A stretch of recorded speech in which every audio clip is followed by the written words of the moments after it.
9 languages?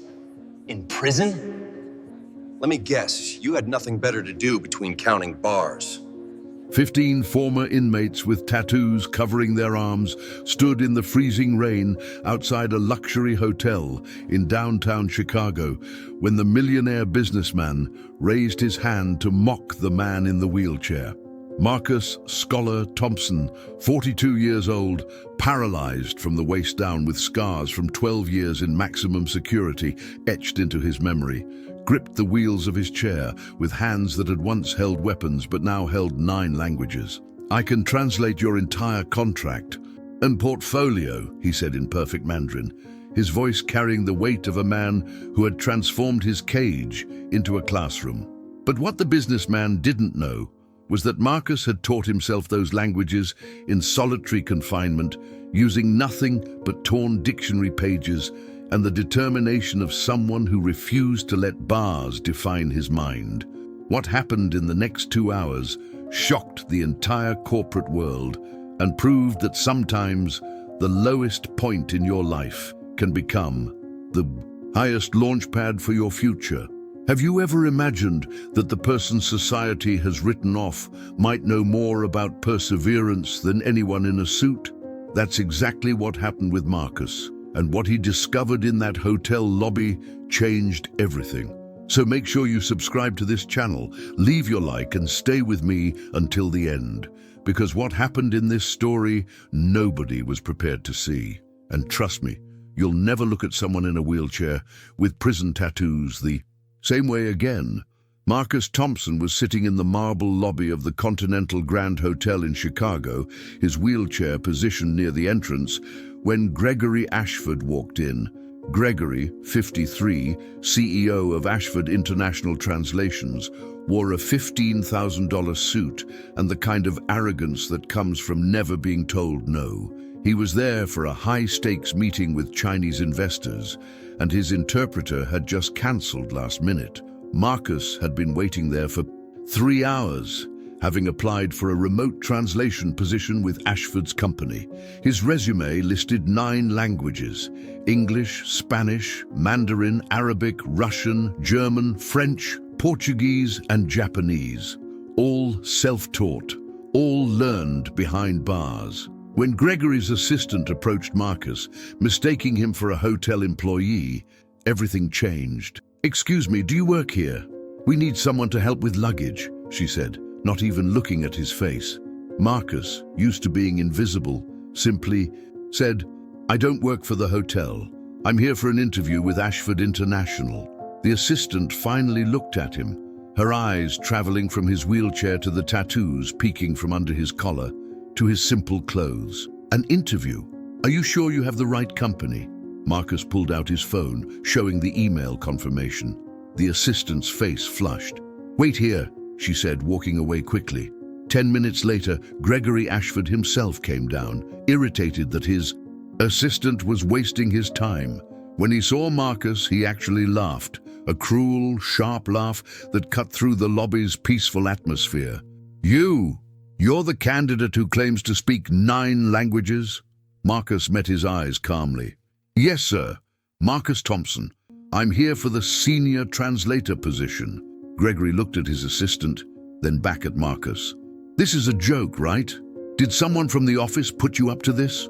Marcus felt the familiar burn of judgment, the same look he'd gotten at every job interview since his release 5 years ago. "No joke, sir. I have my certifications here, references from—" Gregory interrupted. "Let me guess. You learned languages in prison. What? You had nothing better to do?" The lobby went quiet. Other guests were watching now. Marcus breathed slowly, the way he'd learned in therapy. "Yes, sir. I learned in prison. I served 12 years for armed robbery. I was 21 when I went in, 33 when I came out. And yes, I had nothing better to do than become someone different than who I was." Gregory smirked. "Listen, pal, I'm sure you tried hard, but we're a serious company. We work with Fortune 500 clients, embassies, international courts. We can't have someone like you representing us." Marcus's hands tightened on his wheelchair. "Someone like me?" Gregory gestured vaguely. You know what I mean. Look, I'm sure there are jobs more suitable for someone in your situation, but this isn't it. That's when Marcus did something that changed everything. He switched to perfect Mandarin and said, Mr. Ashford, with all due respect, your investors are arriving in 40 minutes, and I can see from your assistant's panic that you have no interpreter. I can help you. Gregory's eyes widened. The Mandarin was flawless, the accent perfect, but he recovered quickly. Lucky guess. You probably learned one phrase. Marcus switched to Arabic. It's not luck, sir. It's dedication. 12 years of 8 hours a day, every day. Then Russian, I learned because I refused to let prison make me smaller. Then German, I learned because I wanted to prove that transformation is possible. Then French, I learned because I knew that one day someone would give me a chance. Then Japanese, and I'm asking you, sir, to be that person. The lobby was completely silent. Gregory's assistant had tears in her eyes. Gregory himself stood frozen, his arrogance cracking, but before he could respond, the elevator opened, and 3 Chinese businessmen walked out, clearly looking for someone. They spoke rapidly in Mandarin, looking confused. Marcus wheeled forward and greeted them in fluent Mandarin, introducing himself as a translator available to assist. The lead investor, Mr. Chen, looked relieved and began explaining their situation. Marcus translated smoothly, explaining to Gregory that the investors were concerned about contract clauses regarding intellectual property rights and needed clarification before the meeting. Gregory was stunned. He watched as Marcus navigated complex business terminology, switching between English and Mandarin with the ease of someone who'd spent years mastering the craft. Mr. Chen was impressed, asking Marcus where he'd studied. Marcus answered honestly in Mandarin, I studied in prison, sir. I made mistakes when I was young, but I used my time to become better. Mr. Chen's expression changed to respect. That is the kind of dedication we value in China. Self-improvement despite circumstances. He looked at Gregory. This man should work for you. Anyone with this discipline is an asset. Gregory's face went through several emotions: embarrassment, surprise, calculation. Finally, he said, Marcus, I apologize. I judged you unfairly. The position you applied for is remote, entry-level, but I have a better offer. My personal interpreter just quit, and I need someone who can handle high-level negotiations in multiple languages. The salary is 200,000 a year plus travel. Are you interested? Marcus looked at him steadily. Mr. Ashford, I appreciate the offer, but I need to know, are you offering this because you see my value or because Mr. Chen embarrassed you? Gregory had the decency to look uncomfortable. Honestly, both, but mostly because I just watched you do something I couldn't do in 7 languages I don't speak. You're clearly qualified, more than qualified. Marcus considered. I'll accept on 3 conditions. 1, I work remotely most of the time because my disability requires specific accommodations. 2, I want it in writing that my criminal record will not be held against me in evaluations or promotions. 3, your company will partner with a reintegration program I work with to interview at least 5 ex-convicts per year for positions they're qualified for. Gregory blinked. You're negotiating? Marcus smiled for the first time. Sir, I learned negotiation in the hardest school there is. Prison politics. This is easy. Gregory actually laughed, a real laugh this time. Deal, all 3 conditions. When can you start?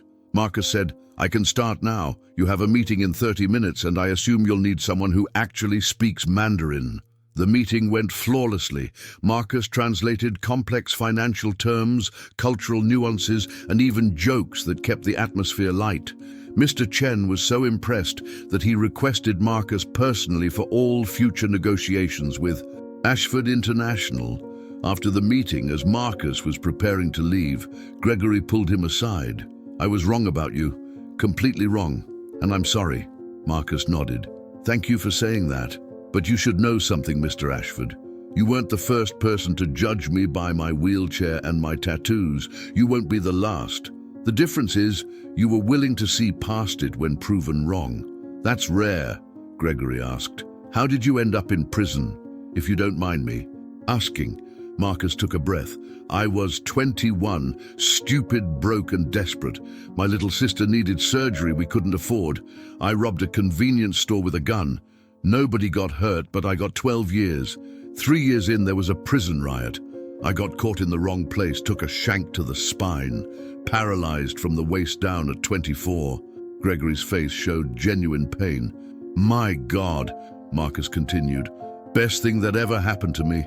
I know that sounds crazy, but it's true. Before the injury, I was still holding on to my old identity, still thinking I was tough, that I'd get out and go back to the same life. The wheelchair forced me to let that go. I couldn't be that person anymore, so I had to become someone new. That's when you started learning languages? Gregory asked. Marcus nodded. A volunteer teacher came to the prison, teaching basic Spanish. I joined the class just for something to do, but I discovered I had a gift for it. The teacher brought me books, old dictionaries.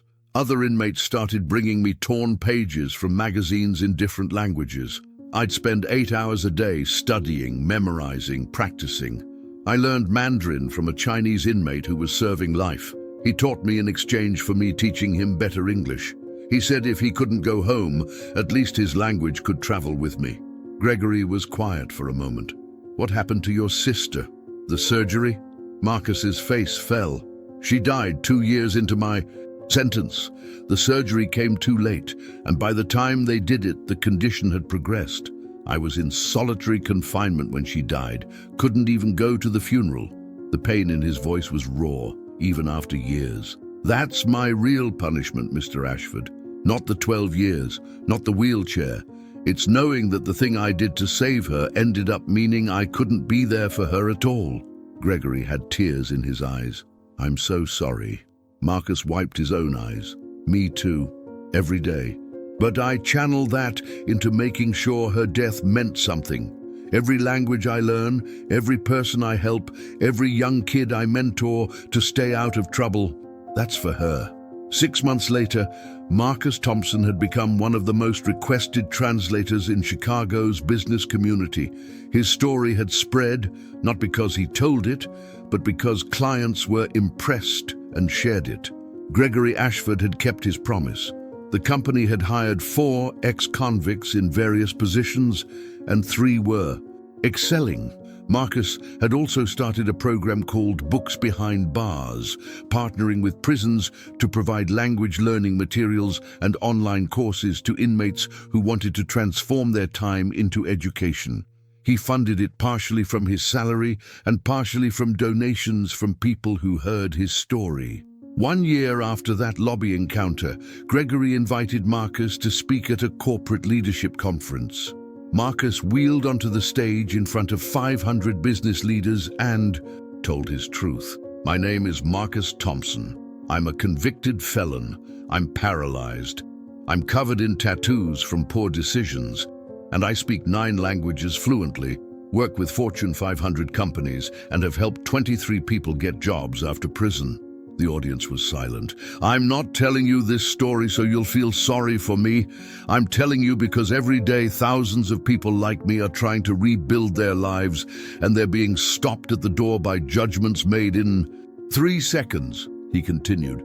Mr. Ashford judged me in 3 seconds. I saw it in his eyes, but he had the courage to admit he was wrong.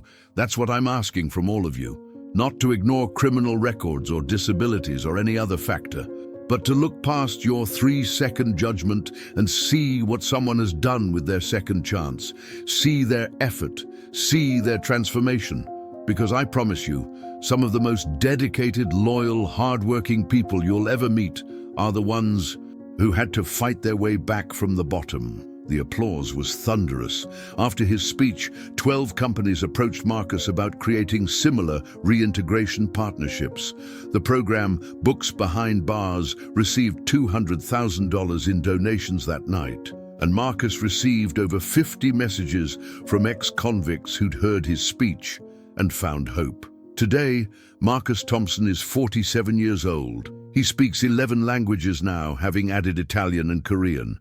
He works as Chief Diversity and Translation Officer for Ashford International, a position created specifically for him. He's helped 68 ex-convicts find meaningful employment. His program, Books Behind Bars, operates in 37 prisons across 15 states. And he's writing a book about language learning techniques that can be used in any circumstance, titled Prison Gave Me Wings, Learning to Fly in a Cage. Gregory Ashford says Marcus taught him the most important business lesson of his career. The best talent often comes from the places you'd never think to look, and the biggest asset any person can have isn't their background, it's their determination to rise above it. The wheelchair that could have been Marcus's limitation became his message. You don't need to walk to move forward, you just need to refuse to stay still. So now I ask you, do you believe people can transform? Do you believe that judgment in 3 seconds should define someone forever? Leave your like if this story touched your heart. Comment below what moment impacted you most. Was it when Marcus spoke 9 languages, when he revealed his sister's story, when he negotiated his 3 conditions? Share this story with someone who needs to hear that it's never too late to become who you're meant to be. And subscribe, because stories like this remind us that humanity isn't found in perfection, it's found in transformation. Write in the comments, transformation is possible, and tell me where you're watching from. This story started in Chicago, but I want to know how far hope can travel, from one man's prison cell to a corporate stage to thousands of lives changed. Remember this, the bars that imprison us aren't always made of steel. Sometimes they're made of judgment, assumptions, and refusing to see past someone's worst moment. But when we choose to look deeper, when we give people the chance to show who they've become, those bars break. And freedom, real freedom, begins not with walking, but with rising.